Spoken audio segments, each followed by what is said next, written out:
पण या माणसांचा त्याग तुम्हाला माहितीये? महाराजांचा राज्याभिषेक सोहळा चालू होता. महाराजांनी प्रत्येक माणसाला काही ना काहीतरी द्यायचा प्रयत्न केला.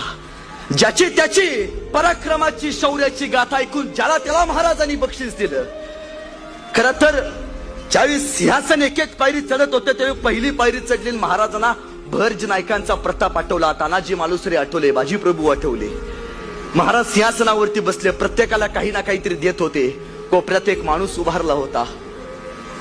त्यांनी मौलवींचा ड्रेस परिधान केला होता. महाराजांनी बघितलं त्या माणसाकडं आणि महाराजांच्या टचकन डोळ्यात पाणी आलं. अरे ज्या माणसानं स्वराज्याची पहिली पायरी रचली, ज्या माणसानं पहिला घाव स्वतःच्या अंगावरती झेलला, माझ्यावरती काही शत्रूला येऊन दिलं नाही, ते भरज नाही कोपऱ्यात मौलवींचा वेश घेऊन उभारले होते. या माणसाने आयुष्यात काही मागितलं नाही. या माणसाने फक्त स्वराज्याला दिलं आणि स्वराज्य महाराजांचं उभं करून दाखवलं.